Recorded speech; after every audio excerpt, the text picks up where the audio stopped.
Sa dulo ng kagubatan, sa isang lugar na halos abot mo na ang kalangitan, isang grupo ng tao ang natagpo ang naninirahan sa kuweba noong 1971. Nakabahag, primitibo, walang muwang sa modernong sibilisasyon.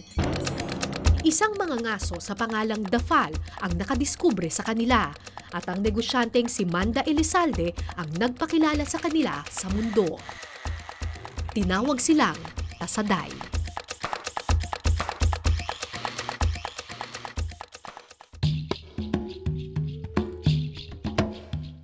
Dalawamput-anim lang ang mga Tasaday noon. Ibinida sila ni Elizalde at ni dating Pangulong Ferdinand Marcos sa mga dayuhang mamamahayag, anthropologist at iba pang personalidad.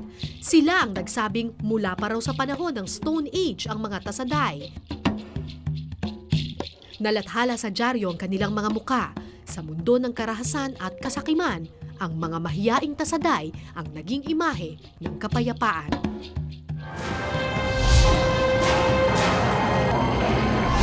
Pero nang mapatalsik si Marcos, bumaliktad ang mundo sa mga Tasaday.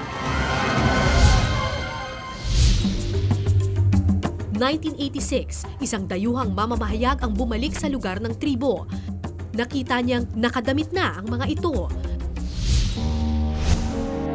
Kasamang ilang anthropologist, idineklara nilang peke ang mga Tasaday. Mga magsasaka raw sila na pinagbihis lang ng bahag ni Elizalde para umarte sa harap ng kamera.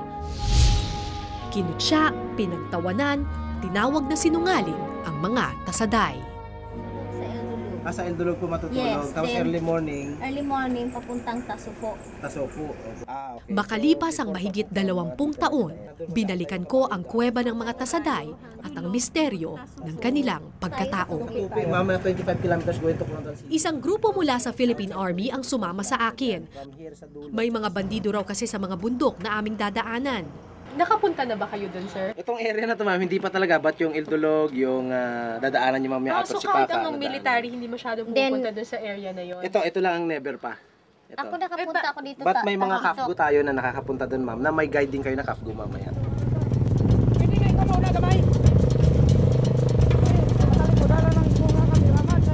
Mula Coronadal, South Cotabato, 5 oras sakay ng motorsiklo ang biyahe patungo sa pinakamalapit na bundok.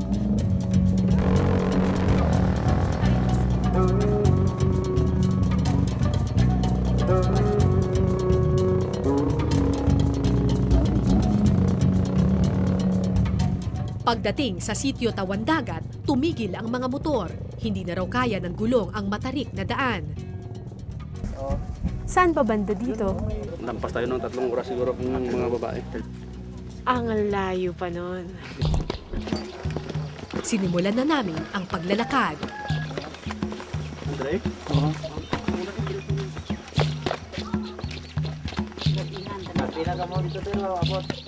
Pagkatapos ng 2 oras,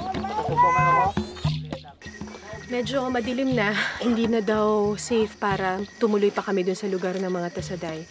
So magpapalipas muna kami ng gabi dito, tapos madilim na araw bukas, tutuloy namin yung aming paglalakad.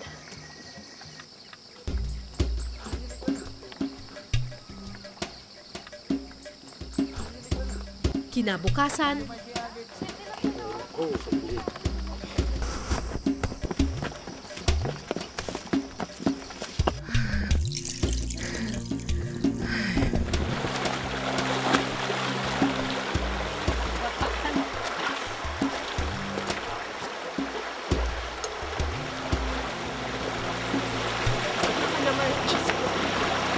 Pangatlong ilog na namin to.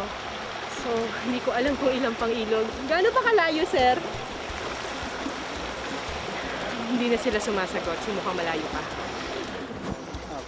makalipas ang 3 oras, halos wala na akong matanaw na bahay.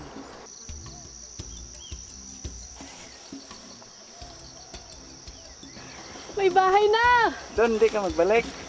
Hindi ka pa nakunan. Hindi ka magbalik.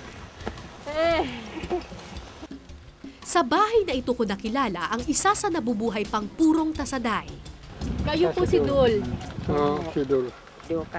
Ah. Oo, hindi na rin bangi. Dekada 80 raw nang lisanin ni Dul ang kuweba. Ang katawan daw. Nakapag-asawa raw kasi ng Manoboblit, isang tribo sa South Cotabato, ang kanyang mga anak. Tika. Tika.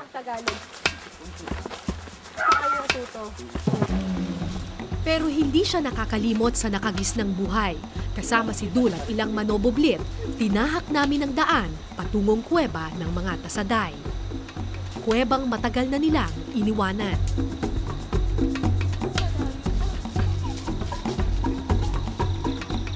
Kalahating araw na akong naglalakad pero wala pa raw kami sa kalahati. Papunta kami ngayon doon sa kuweba ng mga Tasaday. Yung kasama ko dito ay si Mafalo. Siya yung isa sa mga unang nagdala kasama ni Dafal kay Manda Elizalde, no? Kayo po ang nag-guide sa kanila. Pero sila, nag-helicopter? Kayo? Nag-hike kami. Nag-hike kayo. So, kumbaga kayo yung isa sa mga unang nakakita sa Tasaday. O sila pa lang kasama namin. Kasama niyo si Dafal. Oo. Si Manda Elizalde, dinala niyo doon. Kasi nag-helicopter siya. Si Elizalde. Oo.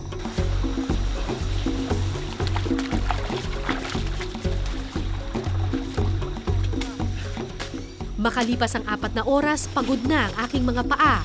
Pero kailangan tumuloy. Kalahati na.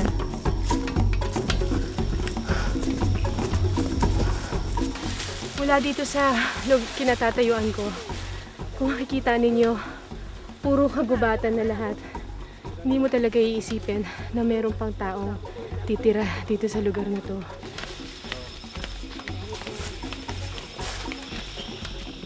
Isang halaman ang naging senyales na malapit na kami sa aming destinasyon. Ano po yan?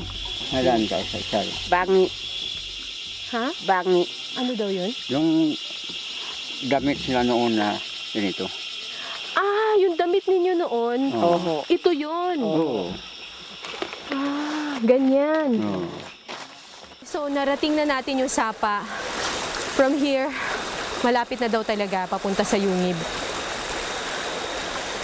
Problema, gabi na eh. Mahigit 5 oras na kaming naglalakad. Akala ko wala nang katapusan ang aming kalbaryo.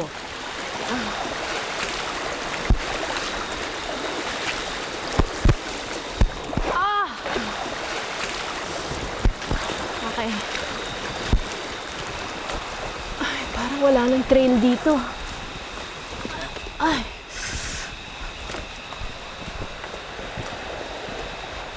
Ano ba to? Ilang hakbang pa. Narating din natin.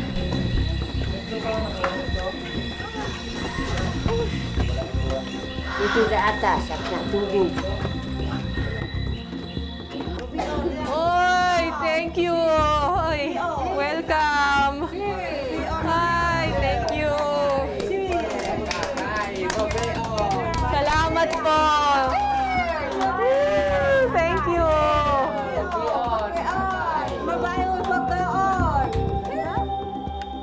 Maraming uka-uka ang mga bato na nagsilbing kanlungan ng aming pagod na katawan.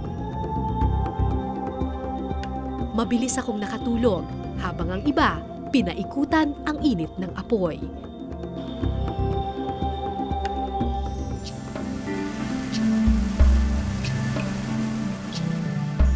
Kinabukasan, namangha ako sa ganda ng kuweba ng mga Tasaday.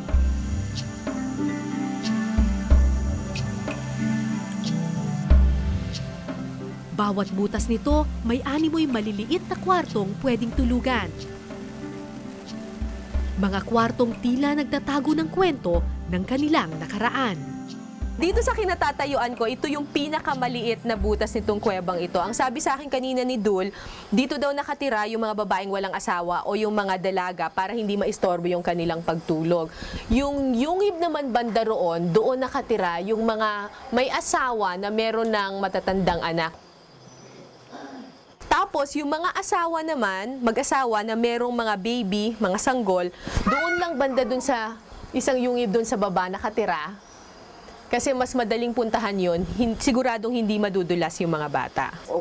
Kabisado ni Dul ang iba't ibang kwarto sa loob ng kuweba.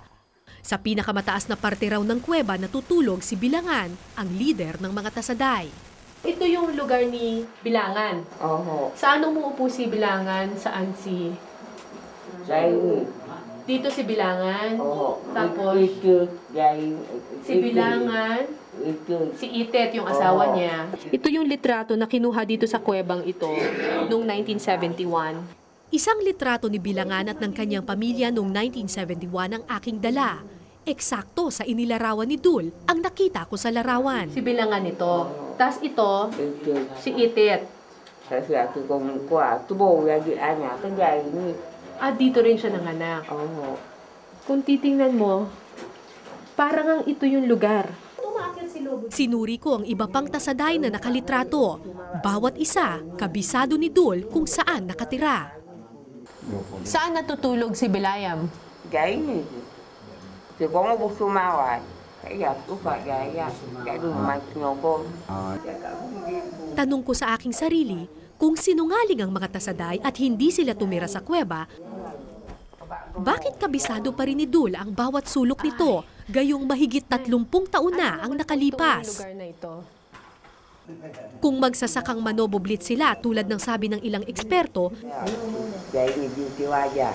bakit kakaiba ang kanilang salita? Saan lang natulog dito sa Mahalat? Ayon sa mga eksperto sa wika, magkaiba ng dialect ang mga tasaday at manoboblit.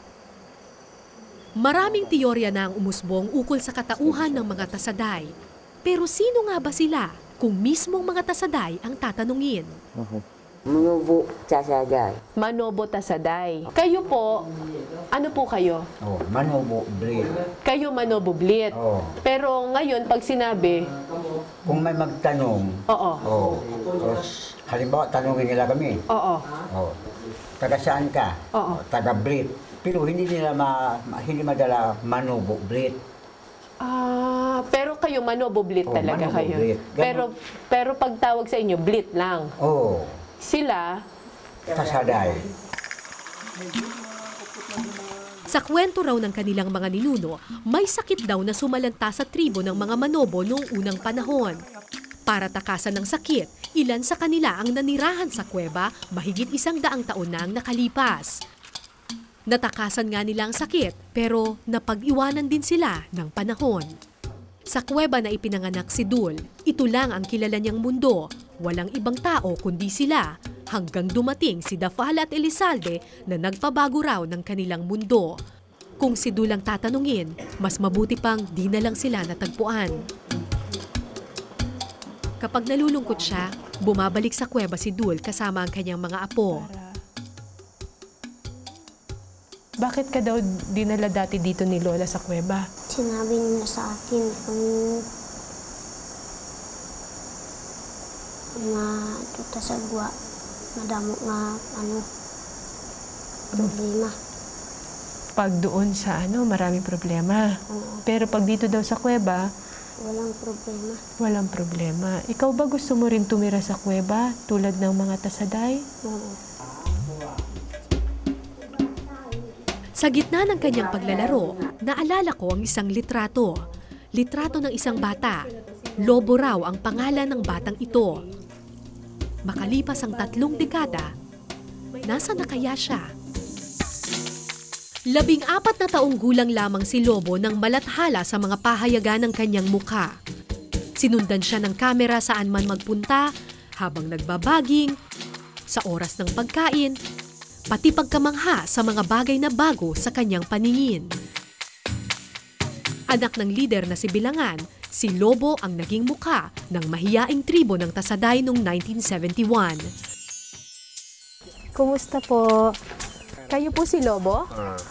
Makalipas ang mahigit 30 taon, ito na si Lobo ngayon. Kakay Kara, Kakay Lobo.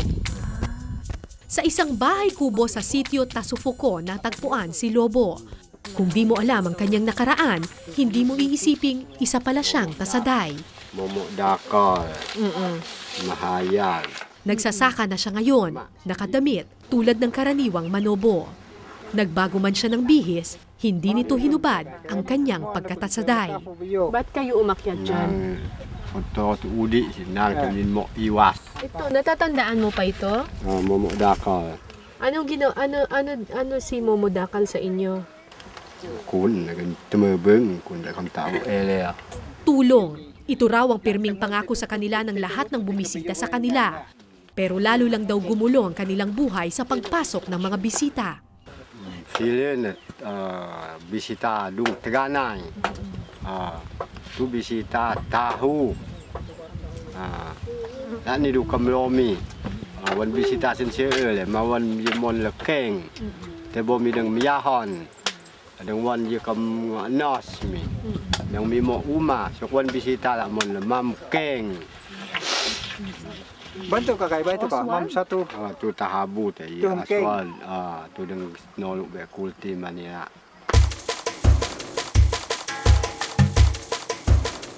Ang tinutukoy ni Lobo ay si Oswald Aiten, ang dayuhang mamamahayag na bumalik sa kanilang tribo noong 1986. Siya ang nagsabi sa buong mundo na peke ang mga Tasaday. Noong 1988, sa kainitan ng issue na peke raw ang tribo, dinala sa Maynila si Lobo kasama ang ilan pang Tasaday. Takot na takot daw siya noon at galit na galit. Bakit po kayo nagpunta sa Manila? Omon lakum keng yukun. Namon nit yumi da manila ani tengen lemi ye kam tah tau. Ani fafdile mi kekeng ni yum kum tau. Padas be nawa mi kendas be nawa mi la gisu te la suan di fnang adi. Mo le fam keng kum si kum tau. Ang sabi po kasi nila, hindi naman daw talaga kayo nakaganyan. Pinagbihis lang daw kayo ng ganyan. Totoo ba yon o hindi? Hadawin laun kun la kom du kun yo bay lemon yo. Keng. Ha? Dati kum. An sumgloni bele mi tau kum tabag ni tuduk. Oo, tapos? Dati nami Oo. tahu dalam sini Tasaday. Oo. Nami tribu Tasaday. Pero wala raw nakinig sa kanila. Tila naging mga bingiraw pagkatapos silang pakinabangan.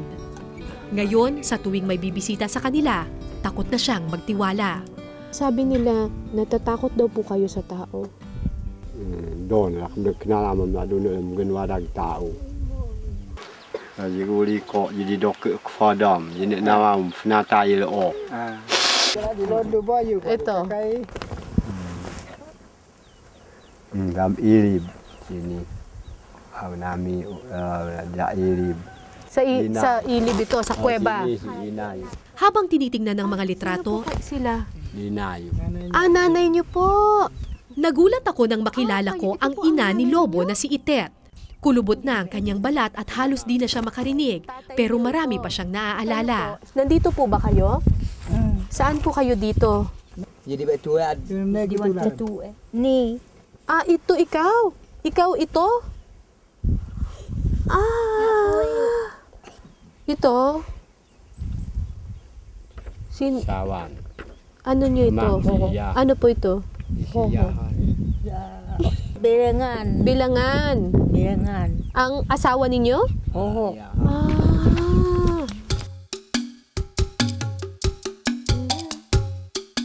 Kumpara sa mga litrato, ibang-iba na ang itsura ng mga babaeng Tasaday ngayon. Wala kayong ganito bihis dati. Awan ako. Ay, wag mo niyo na pahirapan, sir.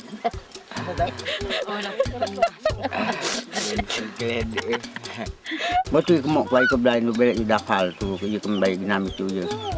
Cuk minum kani di kelinga mi. Si dapal na order na wan. Nagsabi ni Defal. Oh. Ba't niyo naman sinunod yun? Tukoy ako piyo kampala. Ano daw yan? Pala maganda daw ang pamukha nila. Bakit? Si Dato Mafalo na isang manobublit ang isa sa mga unang nakakita raw sa mga Tasaday sa gubat. Kamag-anak niya si Dafal, ang taong nakatuklas umano sa tribo. Ang itsura nila tao, pero nagbahag sila ba? Wala silang damit. Kasi mahirap ang buhay nila noon. Hindi sila makatrabaho. Bunga ng kahoy ang kinain nila. At saka yung bunga ng uway. May plano na ni Dapal, bibigyan na damit at saka yung itap. Pagkatapos, kami na magdesisyon na bigay na babae sa kanila para mag-asawa sila. Sino babae binigay niyo? Ang number 1 na si Cindy, Sino po si Cindy?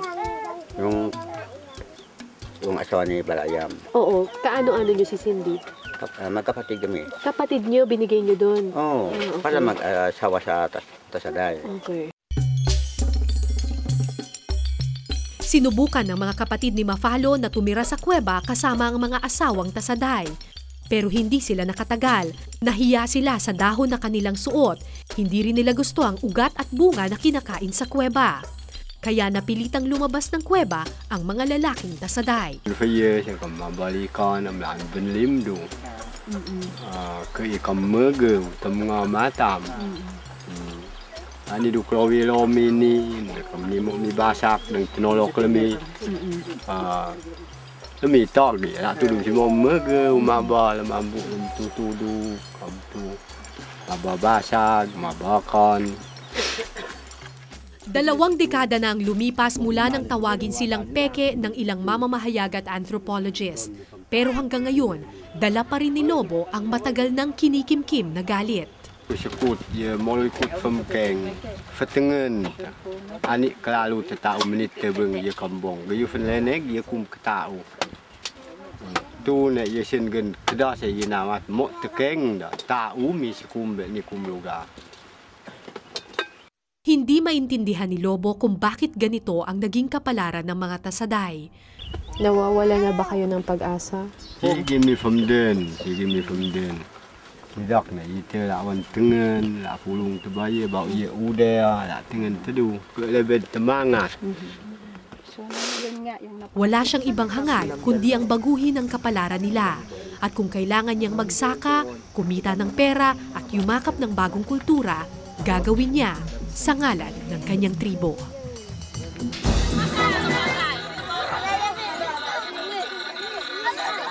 Sa aming huling araw, isang kasiyahan ang aming nasaksihan sa Sitio Blit.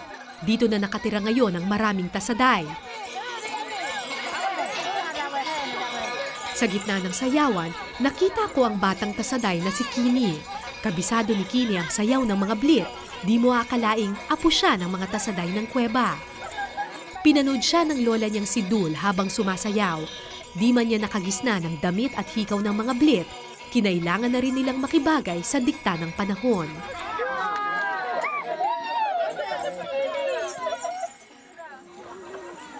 Pagkatapos, diretso sa eskwelahan ang batang si Kini. So iparis ang mga huni. Sa loob ng classroom, kaklase niya ang ilan sa mga anak ni Lobo. Ba't niyo na po pinag-aaral yung anak ninyo? Ye gu fang adik ye ngau, adik la bude molok bele, wani ngak pulung mon, pulung situlen, ye kam tau lembang. Para naman kay Kini na pursigidong mag-aral, regalo raw niya ito sa kanyang ama at mga ninunong Tasaday. Sinabi ni Papa sa akin na maaral ka para marunong ka magbasa. Walang mangyayari.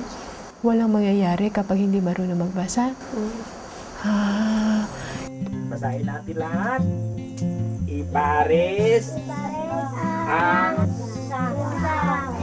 Sila ang mukha ng bagong Tasaday. Isang henerasyon na patuloy na nakikipaglaban para sa kanilang pagkatao, pero unti-unti nang sumusuko sa nagpabagong panahon. Dengan minat fafdile mi sini kum benua. Bokrasi mi tau dah kum kekeng mi. Tau mi kum. Mas Tasaday o mas Blit? Kaya kan sabi ko, Tasaday. Mas gusto mo Tasaday? Hindi ako anthropologist, hindi ako eksperto sa mga katutubo, at hindi ko alam kung ano ang tunay na nangyari noong 1971. Peke nga ba sila o totoo? Wala akong ilusyon na sagutin ang tanong na ito. Ang alam ko lang, ang mga taong nakita ko sa mga lumang litrato, pareho pa rin sa nakilala ko ngayon. Pareho pa rin ang kanilang kwento, sila'y mga Manobo Tasaday na kuweba ang kinilalang mundo. Ang tanging hangad ko lang bilang isang mamamahayag, mabigyan sila ng pagkakataong makapagsalita, bagay na ipinagkait sa kanila sa loob ng mahabang taon. Kinuhaan sila ng litrato, pinag-usapan, pinag-aralan, pinangakuan, hanggang sa tuluyang kinalimutan. Bago pa man sila ibinida sa mundo, malinaw sa mga tasaday kung sino sila. Sino ba naman tayo para ipagkait sa kanila ang tunay nilang pagkatao? Ako po si Cara David at ito po ang Eyewitness.